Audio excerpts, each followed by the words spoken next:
Thank you, Zendaya. Good afternoon. I will call to order the Town of Hilton Head Island Finance and Administrative Committee meeting of March 2nd, 2021. Zendaya, have we complied with the Freedom of Information Act? Yes, sir, we have. Thank you. Committee members, please reply with present when called upon. Zendaya, please call the roll. Mr. Harkins, Here. Mr. Stanford, Present. Mr. Brown, Present. Mr. Lennox. And I am here also. Thank you. Zendaya, does staff have any recommended changes to this afternoon's agenda? No, sir, we do not.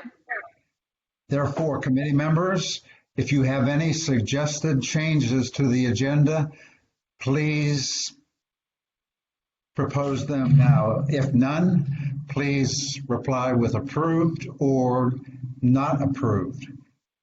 May I have a motion to approve the agenda? So moved. Thank you, Bill. Thank you, Glenn. Zendaya, please call the roll. Mr. Harkins, Yes. Mr. Stanford, For the motion. Mr. Brown, Approved. Mr. Lennox. Yes. Committee members, do you have any changes to the minutes of February 16th, 2021? If there are none, may I have a motion to approve the meeting minutes? Thank you, Bill. Second, Glenn. Zendaya, please call the roll. Mr. Harkins, Approved. Mr. Stanford, Yes. Mr. Brown, Approved. Mr. Lennox. Yes. Zendaya, do we have any citizen comments?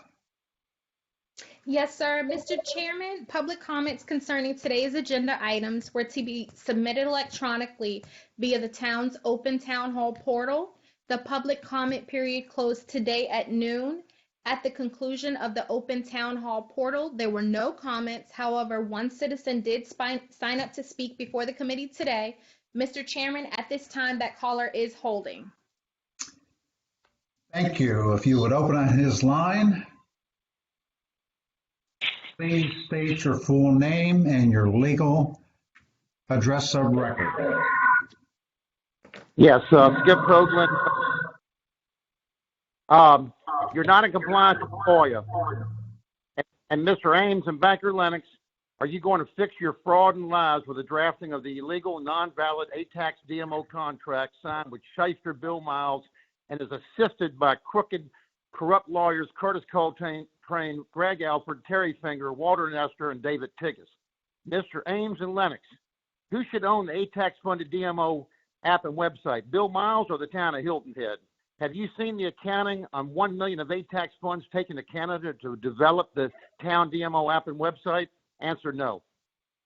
Is it legal for Bill Miles to sell advertising on the DMO-funded app and website to pocket profits from advertising sales secretly? What Bill Miles is doing is simply laundering this money for his $400,000 salary and lavish living, and also violating IRS nonprofit tax laws and UBIT codes. Mr. Miles simply washes this money secretly all year long to show no profits on his year-end fraudulent tax returns. Seems John Troyer is washing money as well for the town. Mr. Ames, where are all the receipts and invoices for over $750,000 in tax funds handed to Bill Miles for hurricanes that never hit as the hired acting town DMO? Where are the receipts for $1.5 million just handed Bill Miles for COVID from Governor McMaster? The millions handed to Bill Miles from South Carolina PRT crook, state crook Dwayne Parrish? Or do you prefer to answer all this and much more in depositions and discovery? Your choice. Last meeting, John Troyer presented a town budget. He also stated his friend, the Hilton Head Chamber. Mr. Troyer, like Bill Miles, are presenting their numbers and their hired internal financial cookie cutter audits.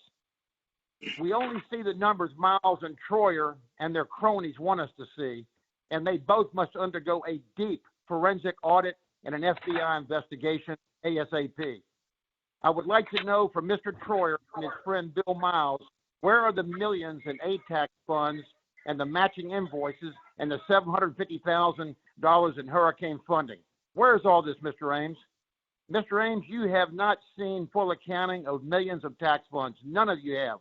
You approve all this money like funny buddy money, just backslapping, good old boy stuff, game of Monopoly. And you know what? Let me answer for you. You've never seen anything. None of you have seen anything. You've seen nothing from Troyer.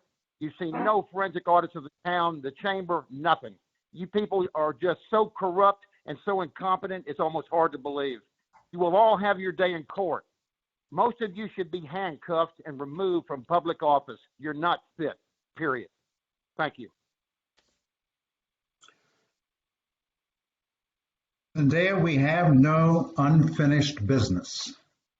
We have one agenda item under new business. And as you all know, each year at this time, we get in line to prepare our budget for the upcoming fiscal year, and that would be June 30th, 2022. Scheduling the meetings and the public hearings is a bit of a challenge. So John Troyer is prepared to present to us his preliminary schedule of meetings and hearings and discussion in anticipation of the budget going to council for final approval on or before June 30th of this year. John, the floor is yours. Okay, thank you, Mr. Chair. I will try to share my screen.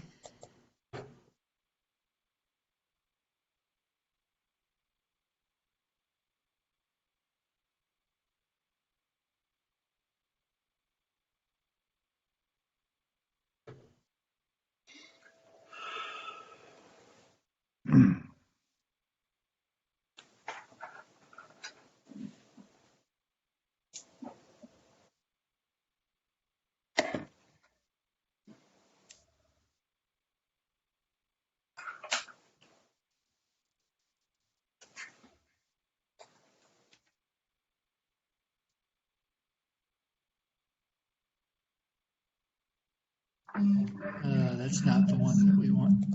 There we go. Okay. Can you see the budget calendar? Not yet. We have a blank screen, John. Okay.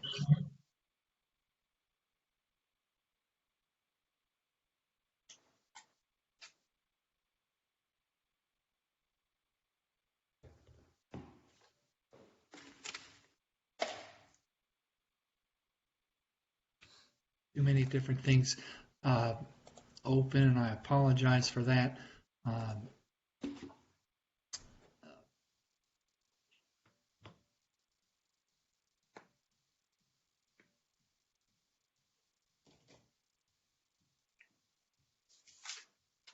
Here we go. That's what I was looking for. Now can you see budget calendar? Yes. Yes. Okay. I apologize for that delay. Starting out January 28th and 29th, I'm going back into a little bit of history, just as the source of where we're starting our process is paying close attention to the town council workshop, making sure that we understand town council's priorities, and that's our basis for starting to put together a budget that will reflect those priorities, and we move forward. And so that's already happened, and we took careful note to pay careful attention to town council's priorities, and after that we kick off. Back in the week of January the 18th, we had a budget planning meeting with some of the executive staff and finance staff, talked about some initial issues, what we think might pop up this year. January the 27th, we had a town staff budget workshop, and so it talked about the process, it talked about the details and the submission, and sort of the mechanics of putting together a budget request. the mechanics of collecting that information, evaluating that information, and ultimately to make a recommendation for that. We had a follow-up town staff budget workshop, and again, we're just talking about going through the process. So back on February the 4th, less than a month ago, we distributed all the budget packets to all the different departments, and they took that as a source, a starting point to put together their budget requests. And they've been working on that since February. Also, early in February, the affiliated agencies, and you can see the list here, were given the opportunity to submit their budget requests as well. And that's been going on. The next item up here is the development of the personnel budget. And so we work closely. Finance works very closely with HR, and we make sure that we've got all of the people in the right places and all at the right amounts. And so we get our staff fully covered in the budget. And that's just how that calculation works through. We had meetings with engineering. We had meetings to discuss the CIP and the stormwater. Where are those projects now? Let's take a look at what might come up and what might be on the lists.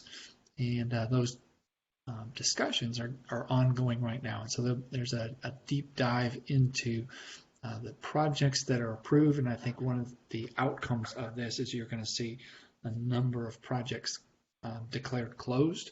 And that's kind of, this last couple of years has been kind of a emphasis on clearing the decks for open projects and getting previously approved projects finished so that our attention can be on the next step for the town. And so that's our focus will really be this year on the next step. We'll talk more about CIP, and those meetings are ongoing. Stormwater meetings are ongoing, and so there's a lot of examination about what's ongoing and what's up next. Long ago, just last week, all budget requests were due to finance, and so that, whether they're the departments, the affiliated agencies, and capital.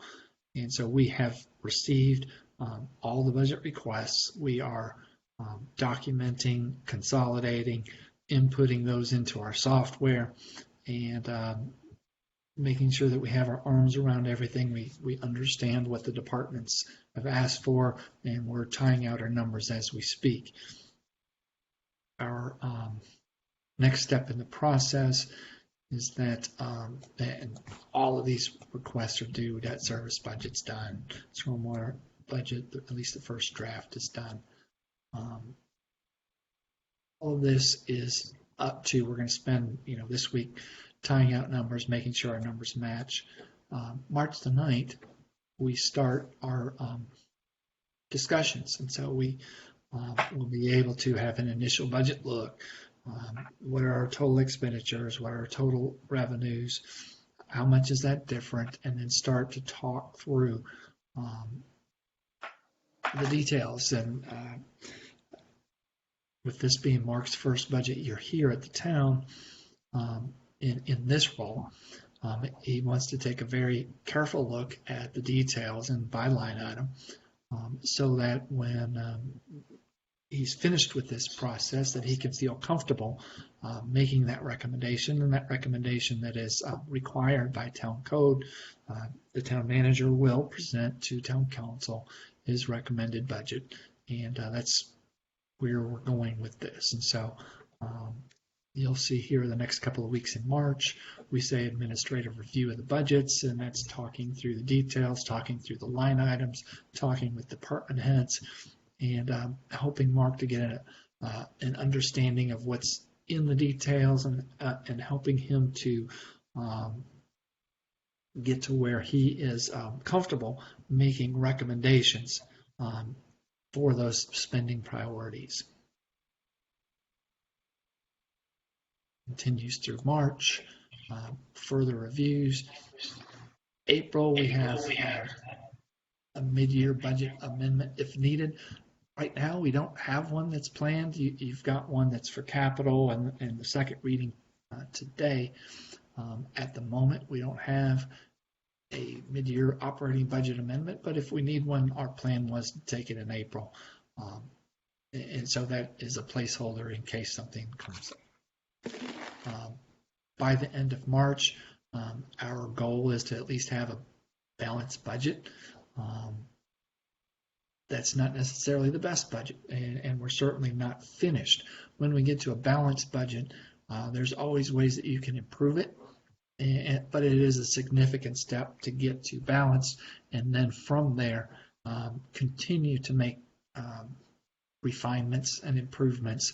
And there's still a number of choices to make and recommendations to make even beyond that balanced budget. And so we want to keep improving, but March 30th is our date that we have kind of penciled in to say that we've got a balanced budget. Well, the 7th, when we get to April, we're looking at starting to put some of the documents together.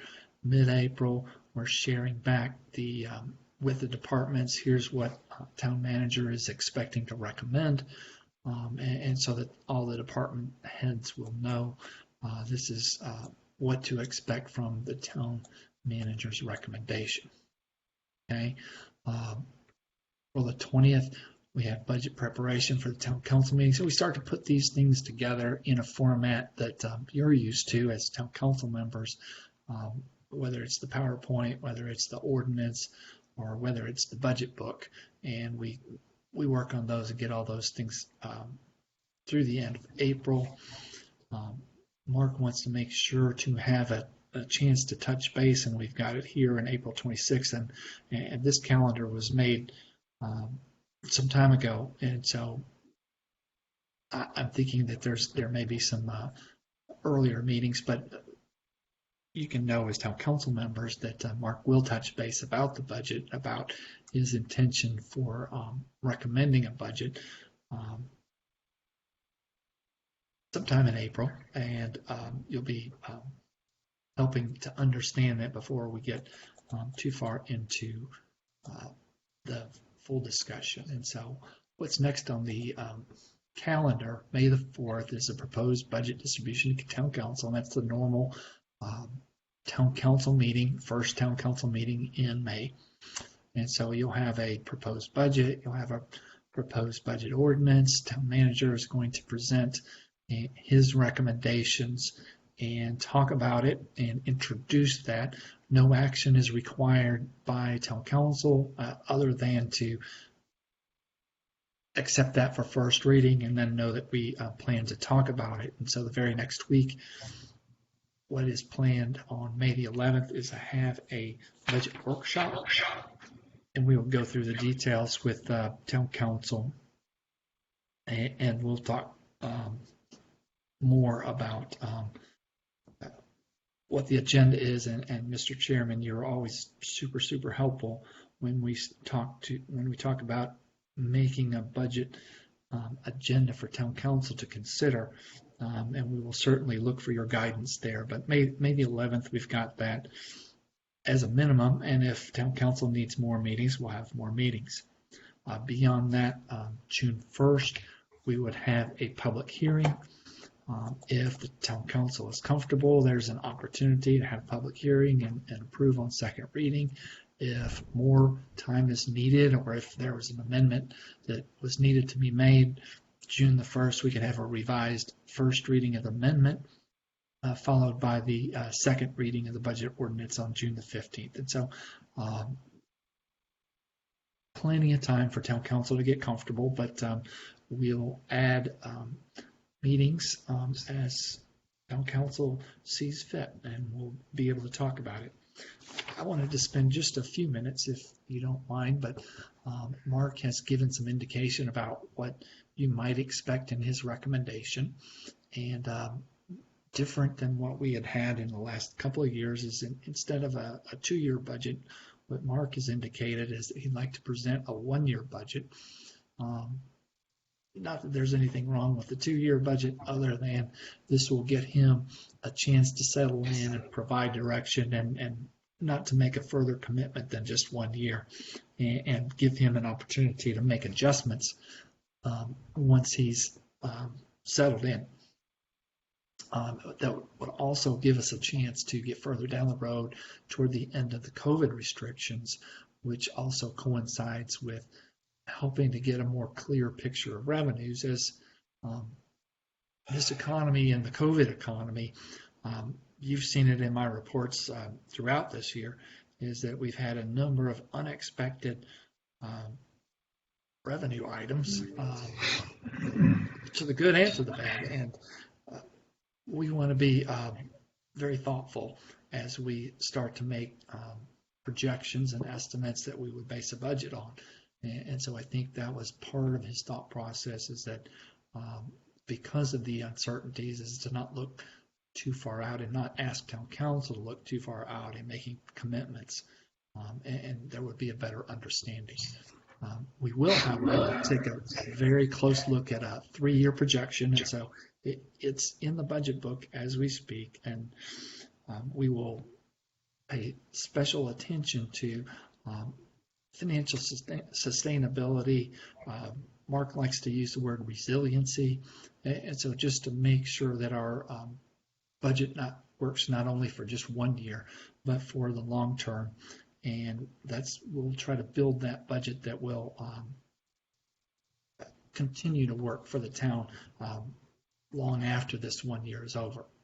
The other piece that I think you can expect in this budget is that Mark would like to make a significant step toward a CIP plan that's going to take a significant step forward on the hour plan. And so you'll see a number of initiatives in the CIP that were based on the whole process and review of that comprehensive plan. So with that, Mr. Chairman, I will wrap up my comments and entertain any questions. Thank you, John. The only question I had, you answered regarding a 1 year versus a 2 year.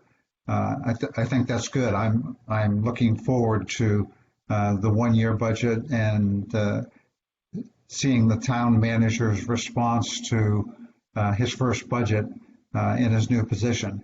Committee, any other questions or comments for John? Glenn. Yes, thank you. I am looking at Josh Gruber's report of February the 12th, and that report continues to show dramatic increases in real estate transfer fees and so forth. Do we have any way to know whether to expect an increase in those fees moving forward, or do you think it is a temporary reaction to COVID and the like? You're not sure, and I think that's it's an excellent question. I think that gets to the heart of how we consider the budget is what's going to be long-term and what's going to be short-term response to the COVID. We're certainly encouraged by the level of activity and the dollar amount on the real estate market. And we're also encouraged by a number of aspects in the economy, but there's still some other aspects of the economy that are holding back and not as bright as what we would like to see. And that's going to be one of the things that we're going to take a really close look at before we get to May the 4th and make a recommendation. And I think town council is going to want to take a hard look at our year-to-date numbers when we get to May and our year-to-date projections. What do we expect it to be in June 30th? And then to take that next step and say, well, we're projecting through fiscal 2021 this year and then projecting into 2022. We're going to put a lot of thought into that because there are no easy answers. I appreciate that, and I didn't expect you had a crystal ball there on your desk that you could answer the question, but it is something clearly that we need to be relating to. It seems to me that those revenues are made up of two components. One is the number of sales, and the other is the increase in property values.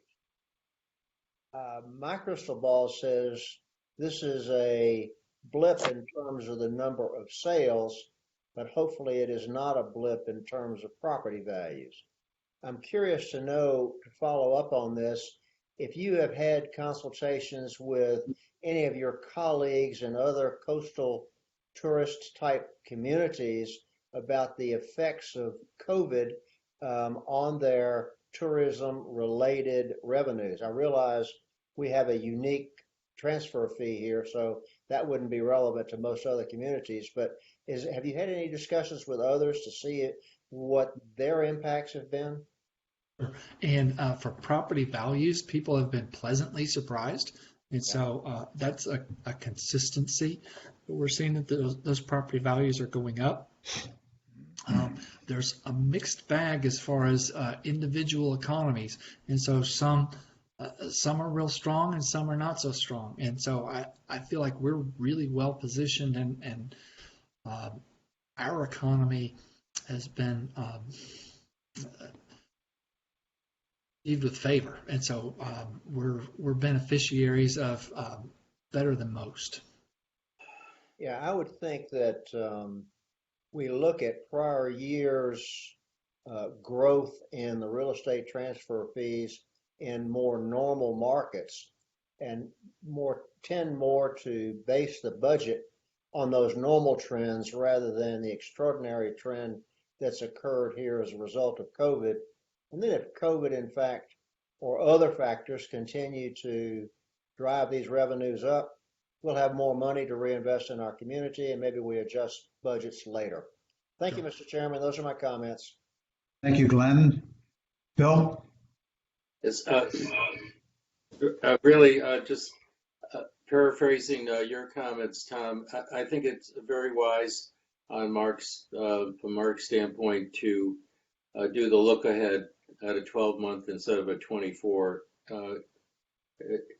Smart move. It gives him time to really get his hands around who we are, what we're doing, and the organization in particular. So smart move. Thank you. Alex or David? Yes, thank you, Mr. Chair. Mr. Troyer, thanks again. Good work here.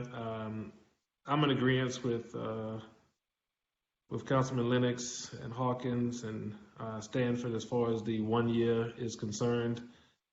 This layout that you have before us is really well done, really detailed. Could you possibly share this with us, John? I'm happy to. Okay, thank you. Those are my comments. Thank you for your time. I have two things to add, unless David, you want to make a comment or have a question? I have no comments. And I think you're absolutely right. That monthly report that comes out of John Troyer's office with the monthly financial statements is really very valuable. And we're going to come to the time this year in the preparation of the 2022 budget where we have to really make some well-founded and ground-based assumptions. And if you look at the real estate-related revenues, as you pointed out, Glenn, real estate transfer fees are up 90% year over year. And the question that has to be asked, is this going to be a trend that we see continue or not? Permits are up a little bit as well. And on the tourism side, and this is really surprising, the tourism-related revenues, A-tax, beach preservation fees, and hospitality taxes are up 20% year over year. And we're still in the recovery phase of a pandemic.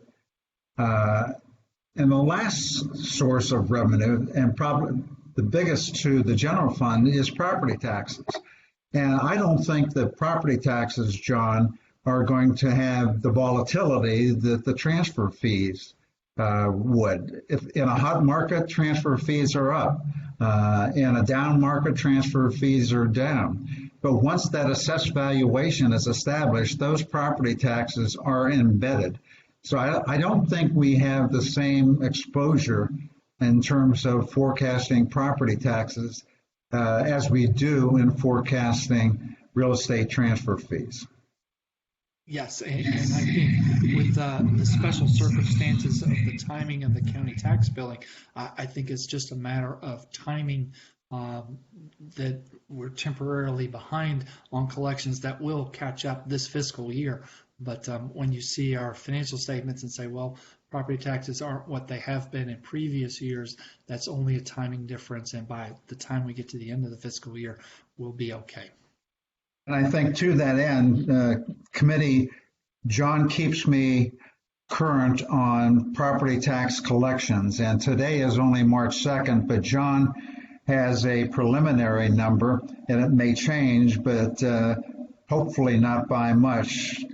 Property tax collections in February were at $10.6 million.